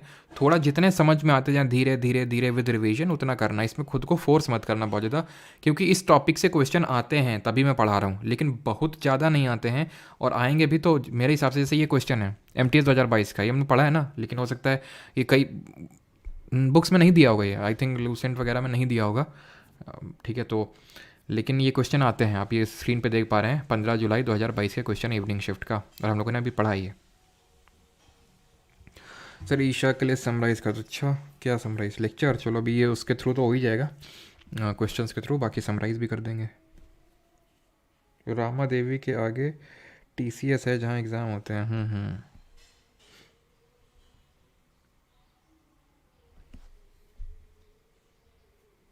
आपका हेल्पलाइन नंबर शेयर कीजिए गुरुजी। साकेत जी भी शेयर करते हैं, क्वेश्चन कर लें थोड़े से, फिर बताते हैं ना। हाँ, आधा घंटा तो मिलता ही है शैडो। चलो, which of the following categorise under the slow mass movement. तो हमने मास मूवमेंट पढ़ा था, दो तरह के मास मूवमेंट होते हैं, एक तो फास्ट होता है और स्लो होता है। फास्ट में होता है earth flow, mud flow, landslide, avalanche, ठीक है, और सॉलिफ्लेक्शन और क्रीप, दो तरह के होते हैं जो स्लो में आते हैं, सॉलिफ्लेक्शन एंड क्रीप, ठीक है। और बाकी सब आते हैं किस में, फास्ट मास मूवमेंट पे, है ना। विच of the following is a type of shield, ये अभी नहीं करना है। The reason behind the drifting away of continent, तो ये पिछले लेक्चर में देखे थे कि रीज़न क्या होता है behind drifting away of continent, जो कॉन्टिनेंट हमारे ड्रिफ्ट करते हैं। तो ये अल्फ्रेड वेगनर ने थ्योरी दिया था, और इसके पीछे फोर्स रिस्पॉन्सिबल होता है टेक्टोनिक एक्टिविटी बोल सकते हैं, यानी प्लेट का जो मूवमेंट होता है। प्लेट का मूवमेंट क्यों होता है, कन्वेक्शन करंट जो डेवलप होते हैं वो क्यों डेवलप होते हैं, सो दैट बिकॉज वहाँ पे रेजिडुअल हीट और radio active decay. Exogenic geological processes include, exogenic process में क्या आएंगे आपके, तो दो तरह के हमने पढ़े थे, एंडोजेनिक जिसमें कि मैं डायस्ट्रॉफिज्म और वोल्केनिज्म आ रहा था। एक्सोजेनिक में आता है इरोजन, मास वेस्टिंग, वेदरिंग, इस तीनों आते हैं, that is means all of the above. आसान है ये तो। आंसर तो इसका ब्लिज़ार्ड होगा, लेकिन उतना ज़्यादा इंपॉर्टेंट नहीं है। ब्लिज़ार्ड क्या होता है? पोलर एरियाज़ में एकदम बर्फीले तूफान जो होते हैं ना, बर्फ़ के तूफान को ब्लिज़ार्ड बोलते हैं, ठीक है। और टर्नाडो कुछ और नहीं, साइक्लोन होते हैं। जब साइक्लोन पढ़ेंगे तो इस टोर्नाडो, इस टाइफून वगैरह, ठीक है, टाइफून मेनली, नॉट टर्नाडो, टाइफून वगैरह ये साइक्लोन ही होते हैं ये, ठीक है। हम पढ़ेंगे आगे, डिफरेंट नेम्स हैं। टाइफून जो साउथ चाइना सी है, जापान वाला जो एरिया है, वहाँ पे साइक्लोन को टाइफून के नाम से जानते हैं। An elastic wave generated by an impulse such as an earthquake or an explosion is called as seismic wave, tectonic shift, sound wave या फिर epicenter। तो earthquake वेव्स, क्वेश्चन मैंने पूछा था आपसे पीछे कि फॉल्ट लाइन के अलोंग जो प्रेशर रिलीज होता है तो उसको अर्थक्वेक वेव्स बोलते हैं, अर्थक्वेक बोलते हैं। और वो जहाँ पे रिलीज होता है उसको हाइपोसेंटर या फिर फोकस बोलते हैं। शॉर्टेस्ट पॉइंट जहाँ पे वो सबसे पहले जाता है उसको एपीसेंटर बोलते हैं। आंसर सीस्मिक वेव्स होगा। सीस्मिक वेव्स हमने पढ़ा था दो टाइप की होती हैं, एक बॉडी वेव्स और एक सरफेस वेव्स। बॉडी वेव्स दो तरह की, P wave, S wave. P wave यानी primary wave are the first to be recorded on the seismograph, सबसे पहले सीस्मोग्राफ में रिकॉर्ड होती हैं बिकॉज सबसे पहले पहुंचती हैं, बिकॉज सबसे ज़्यादा स्पीड होती है।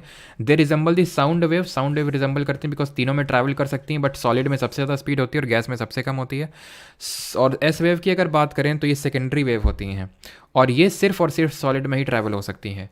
पी वेव जो है, ये पी वेव जो है आपकी स्क्वीजिंग क्रिएट करती हैं, ठीक है, जहाँ से भी मूव करती हैं। And they resemble the, they are like the longitudinal wave. और एस वेव हमारी ट्रांसवर्स वेव की तरह होती हैं। सरफेस वेव जिनको लव वेव से फिर एल वेव के नाम से जानते हैं, तो सरफेस वेव सबसे ज़्यादा डिस्ट्रक्टिव होती हैं और सबसे आखिरी में पहुंचती हैं,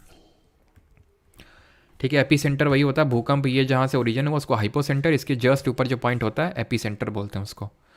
the erosional topographical features are form through, जो क्षरणात्मक स्थलाकृतियाँ विशेषताओं का निर्माण होता है वो किसके द्वारा होता है? तब हमने पढ़ा था कि जो बिल्डिंग होती है वो किसकी वजह से होती है? एंडोजेनिक की वजह से होती है, डायस्ट्रोफिज्म एंड वोल्केनिज्म।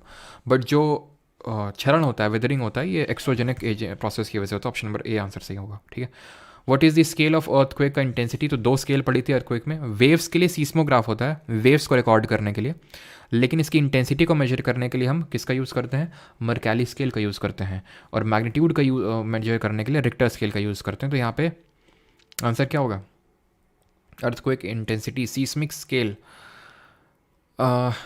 चलो सीस्मिक स्केल यहाँ पे कंसिडर कर लेते हैं because seismo word is associated with earthquake, but actual में अगर इंटेंसिटी की बात करें तो मर्कैली स्केल से। ब्यूफर्ट जो स्केल है वो विंड स्पीड और डायरेक्शन दोनों को मेजर करने का काम करती है, ब्यूफर्ट स्केल, ठीक है। What causes an earthquake? भूकंप का कारण क्या होता है? तो भूकंप का कारण ये होता है कि फॉल्ट लाइन के अलॉन्ग प्रेशर रिलीज होता है और वो प्रेशर वेव्स के फॉर्म में रिलीज होता है, जिनके बारे में हमने पीछे पढ़ा। तो ये क्या आंसर होगा? फ्रीक्वेंट अकरेंस ऑफ साइक्लोन का कोई लेना देना नहीं है। Movement of plate of the earth which float on the hot volcanic mantle below earth surface. और इस हॉट वोल्केनिक मैंटल को क्या बोलते हैं, जरा बताइए कमेंट में जल्दी से। विच of the following is not an effect of earthquake? अच्छा क्वेश्चन, निम्नलिखित में से कौन सा भूकंप का प्रभाव नहीं है, बताइए। और सभी लोग भाई स्ट्रेट सीधा बैठ जाएंगे, डीप ब्रीथ ले लेंगे, पानी रखा करिए पास में, पीते रहा करिए, बॉडी को हाइड्रेटेड रखा करिए, है ना।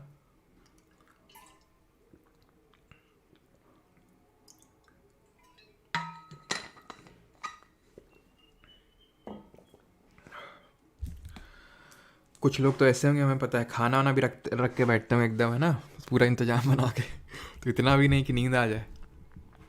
Not an effect of earthquake. Effect क्या सर? मतलब अर्थक्वेक की वजह से एवलांच आ सकता है, बिल्कुल आ सकता है। अब बर्फ है, भूकंप आए तो बर्फ गिरेगी नहीं क्या? लैंडस्लाइड, ठीक है, लैंडस्लाइड भी अर्थक्वेक जब आता है तो लैंडस्लाइड हो सकती है, ज़रूरी नहीं कि अर्थक्वेक की वजह से ही हो, लेकिन अर्थक्वेक की वजह से हो सकता है। सुनामी हमने पढ़ा था कि अगर समुद्र के नीचे ये अर्थक्वेक आ जाए, भूकंप आ जाए, यानी उसके नीचे अर्थक्वेक जो है उसका हाइपोसेंटर समुद्र में हो, दैट इज सी में हो, तो वेव्स जो है वो सुनामी, हार्बर वेव्स जिनको बोलते हैं, उसके थ्रू ट्रैवल करेंगे। ऑब्वियस सी बात ही है, एक इफेक्ट है। बारिश का अर्थक्वेक से कोई लेना देना नहीं, कोई लेना देना नहीं है, ठीक है। लिक्विफैक्शन वही है कि जो एक तरह से अर्थ फ्लो मड फ्लो पड़ा था ना, वही लैंडस्लाइड, वही एक सॉइल लिक्विफैक्शन, ठीक है। तो ऑप्शन नंबर सी यहाँ पे आंसर होगा। हैवी रेनफॉल का कोई लेना देना नहीं है अर्थक्वेक से। The point on the surface nearest to the focus of the earthquake is called as. सतह पर भूकंप के केंद्र के निकटतम बिंदु को क्या कहा जाता है? तो इसको कहते हैं एपीसेंटर। हाइपोसेंटर इसके ऊपर है एपीसेंटर।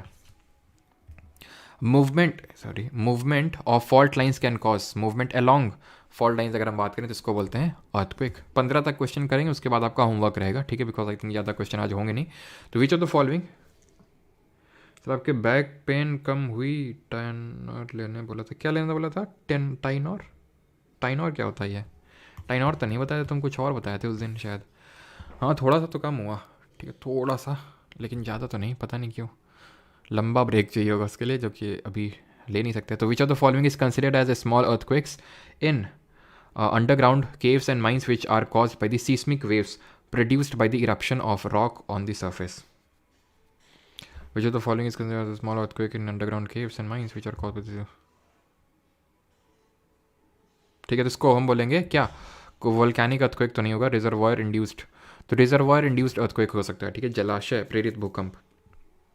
फिर क्लास 6 बजे कर दीजिए, क्लास 6 बजे नहीं हो पाएगी भाई। एक बार देख लेते हैं। Which of the following is considered as small earthquakes in underground caves and mines which are caused by the seismic waves produced by the eruption of rock on the surface?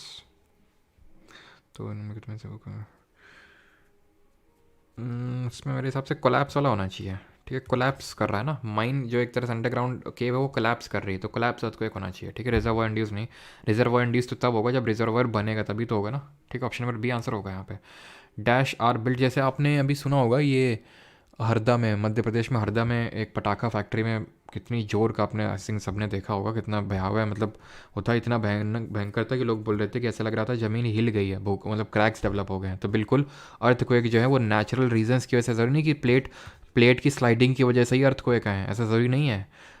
ये आर्टिफिशियल वजह से भी आ सकते हैं, human induced earthquake बोलते हैं इनको। जैसे कोयना डैम है ना, कोयना रिवर पे, तो महाराष्ट्र में, तो जब वो बना था तो तब भी अर्थक्वेक आया था, ठीक है। तो क्यों? क्योंकि जैसे कि आप डायनामाइट है, डायनामाइट से चट्टान को तोड़ रहे हो, तो उसकी वजह से अर्थक्वेक आ सकता है, ठीक है। तो वहाँ पे हो सकता है कि छोटे लेवल का ही अर्थक्वेक आया हो, वो पटाखा फैक्ट्री में विस्फोट होने की वजह से। 14th, dash R build up by the liquid and solid rock erupting from the earth interior. तो liquid and solid rock erupting from the earth interior, तो क्या बनते हैं? Volcanoes, fall block mountains, erosional mountains या फिर plateaus. तो सही answer होगा यहाँ पे volcanoes, option number A. 100 month का अपग्रेड लिंक अनलॉक करवा दीजिए, ठीक है करवा देंगे भी, ठीक है, आपको उसके रिगार्डिंग इन्फॉर्म भी कर देंगे। Last question is when a volcano erupts on earth the erupted metal is typically liquid rock known as. तो लिक्विड रॉक क्या होती है? लावा होती है जो बाद में सॉलिडिफाई होकर इग्नियस यानी आग्नेय चट्टान बन जाती है। इग्नियस रॉक के एग्जाम्पल बताइए जल्दी से, मैंने आपको याद करवाया था कैसे। गबरू, ग्रेनाइट, बसाल्ट, प्यूमाइस। गबरू, ग्रेनाइट, बसाल्ट, प्यूमाइस। मेटामॉर्फिक के क्या एग्जाम्पल हैं? मेटामॉर्फिक के मार्बल, क्वार्ट्जाइट, चेस्ट, ये एग्जाम्पल है उसके। ग्नाइस, ठीक है, मैं लिख देता हूँ, ये मेटामॉर्फिक एग्जाम्पल है। मार्बल, ठीक है, ग्नाइस, ठीक है, चेस्ट, क्वार्ट्जाइट, क्वार्ट्ज नहीं क्वार्ट्जाइट, ठीक है। और सेडिमेंट्री के लाइमस्टोन, सैंडस्टोन, चॉक, ये सब इसके हैं, ठीक है, एग्जाम्पल्स किसके? सेडिमेंट्री के, ठीक है। चलिए, तो अच्छा एक क्वेश्चन चलो आखिरी और कर लेते हैं। Which of the following is an example of most explosive type of. तो ये भी हम लोगों ने देखा था टाइप्स ऑफ वोल्केनो में, कि कॉम्पोजिट वोल्केनो में ये हमें पता होना चाहिए कि ये सबसे गाढ़ा होता है, सबसे विस्कस लावा इसमें देखने को मिलता है, ठीक है। विस्कस लावा सबसे, विसियस और विस्कस में अंतर होता है, ध्यान रखना। विसियस का साइकिल का मतलब होता है कुचक्र, है ना, कि जैसे आपने आज मान लो कि पढ़ाई नहीं करी, आपने सुबह उठ के मोबाइल चला लिया, ठीक है। अब तूने मोबाइल चला लिया, तुमको रिग्रेट हुआ, तो रिग्रेट की वजह से नहीं पढ़ पाए। अब जब रिग्रेट हुआ, तुम्हारा इतना दिन वेस्ट हो गया, तुमने और नहीं पढ़ा, तुमने और मोबाइल चलाया जिसकी वजह से रिग्रेट को बुलाने के लिए, तो फिर नहीं पढ़ाई हो पाई। तो इसको बोलेंगे कुचक्र, विसियस साइकिल, ठीक है। उस विसियस साइकिल में आप फंस गए। तो कॉम्पोजिट जो होता है वो विस्कस का मतलब गाढ़ा होता है, जैसे जो शहद होता है वो ज़्यादा गाढ़ा होता है पानी से, नहीं ज़्यादा विस्कस होता है, ठीक है। तो यहाँ पे आंसर क्या होगा? फ्लड बसाल्ट प्रोविंस वोल्केनो में क्या होता है? सबसे कम विस्कोसिटी होती है लावा की, बहुत मतलब होता है, जो कम विस्कस होता है वो ज़्यादा एरिया कवर करता है। आंसर होगा कैल्डेरा, ऑप्शन नंबर डी, ठीक है। चलिए भाई, तो इसके बाद और ये आप कर सकते हैं, बिकॉज अभी पढ़ाया तो नहीं मैंने, इसका आंसर तो बैरन होगा, लेकिन अभी पढ़ा नहीं हम लोगों ने, ठीक है। बाकी क्वेश्चन आप करिएगा, ठीक है। कितने? 25 क्वेश्चन है, ठीक है। तो आपके लिए 7 क्वेश्चन होमवर्क के लिए है। चलिए, थैंक यू सभी को। बाकी अब किसी का, हाँ नंबर पूछ रहे थे, ये नंबर मेरा नहीं है, ठीक है, बट इसमें क्वेरी नंबर है, तो आप पूछ सकते हैं, बट ये मेरा नंबर नहीं है। तो ये मत डाउट पूछेगा सर ये समझ नहीं आया है फिर ये हुआ। आप उसके लिए एप्लीकेशन पे जो डाउट सेक्शन है वहाँ पे आप पोस्ट कर सकते हैं, जो लोग बैच में हैं। बाकी इसमें मत पूछेगा, बिकॉज ये मेरा नंबर नहीं ना, इसलिए। बाकी ये वेबसाइट है जो हमारे एप्लीकेशन, जो हमारे आईफोन के यूज़र्स हैं, तो इस नंबर पर मैसेज करके आप आईफोन का लिंक मांग सकते हैं। और डाउट्स थोड़ा सा रिलेवेंट भेजा करिए कुछ, क्योंकि ये सुनने में मिलता है कि आप लोग बड़ी आपसे टाइप के डाउट पूछते हैं, सर ये बैच ख़रीद लें क्या, ये कर लें क्या? तो भाई वो तो आपके ऊपर डिपेंड करता है ना कि आपका क्या डिसीजन है।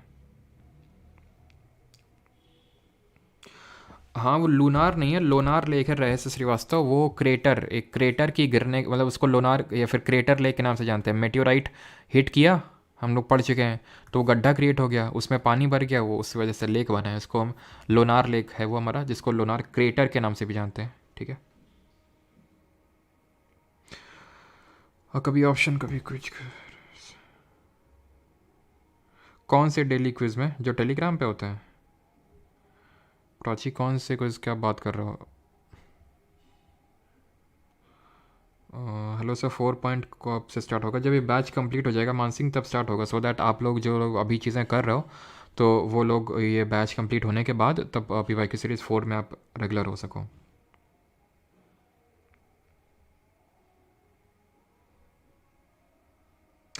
देखो सोनो है जीवगन मुझे पता है तुमने, तुम्हारा यूज़र नेम IS है तो मैं बता देता हूँ, लेकिन ये सारी चीज़ें इंपॉर्टेंट नहीं है, जितना पढ़ा दिए सो पढ़ा दिए। ठीक है, अब जो मैं चीज़ बता रहा हूँ तो वो क्योंकि भाई इनको IS बनना है तो उनके लिए जीवगन लैंडफॉर्म क्रिएट होता है विंड के द्वारा ही डेजर्ट्स में। इस तरह से एक प्लेटफॉर्म, इस तरह से नहीं, टेबल जैसा प्लेटफॉर्म इस तरह से क्रिएट हो जाता है, उसको जीवगन बोलते हैं। मशरूम रॉक होती है इस तरह से, पेडिस्टल रॉक होती है इस तरह से, इस तरह का लैंडफॉर्म बन जाता है तो उसको जीवगन बोलते हैं। ठीक है, लेकिन वो आपके लिए इंपॉर्टेंट नहीं है, तो बस देख लीजिएगा इस चैप्टर में थोड़ा देखते रहा करिए इसको। ठीक है, बहुत ज़्यादा रटने की कोशिश मत करना, यहाँ पे जो भी मैंने टर्म्स बताए बहुत सारे, जितने आप समझ के अंदर डाल सकते हो कि तुमने दिमाग में, तो उनको ही समझना। ठीक है, बहुत ज़्यादा खुद को पुश मत करना, है ना। हाँ रिजेंट नेक्स्ट इकोनॉमिक्स ही करवा देंगे, टाइनर कंपनी का नाम है। अच्छा अच्छा, देखते हैं, इनविंसिबल है ना। ठीक है विष्ठा चक्रवर्ती, हम बंगाली मीडियम स्टूडेंट है सर, प्लीज़ हिंदी समझ आता है लेकिन ज्योग्राफी का हिंदी टर्म समझ नहीं आता, ऐसा बिलिंगुअली रखा करिए। अच्छा, नहीं अगर मैं हिंदी में टर्म्स बोलता हूँ तो ऐसा थोड़ी ना कि इंग्लिश में नहीं बोलूँगा। SSC जेई की स्ट्रैटेजी, ठीक है, जेई का भी। हाँ आईपैड में चल जाएगा, आप इससे लिंक से भी चला सकते हो इसको, बाकी तो आई थिंक आप आईपैड में एप्लीकेशन डाउनलोड हो जाता है तो इसमें आप लिंक मांग लेना। ठीक है, जब आप लिंक आपको मिलेगी ना तो ऑर्गेनाइजेशन आईडी उसमें मांगेगा, तो 3 4 5 6 2 3 4 ये ऑर्गेनाइजेशन आईडी होगी उसकी। ठीक है, लिंक जब आपको मिलेगी।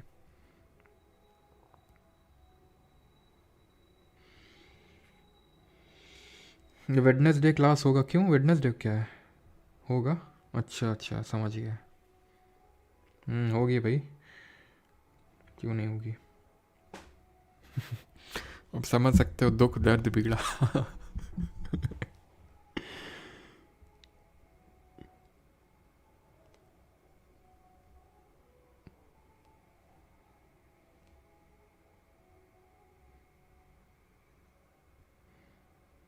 अरे धन्यवाद इनविंसिबल जी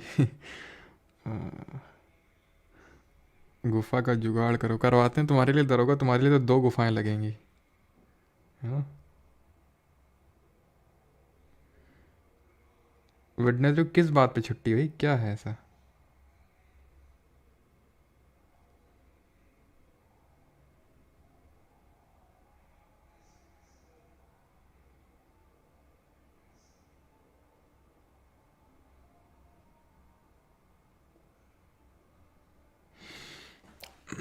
सर मॉक मिल पाएगा क्या SSC के लिए? मियाँ सेठिया परमार SSC टेलीग्राम पे जुड़े रहो, आपको अनाउंसमेंट सुनने को मिलेगा कुछ। ठीक है, मॉक के रिगार्डिंग भी, है ना, बताते हैं आपको जल्दी।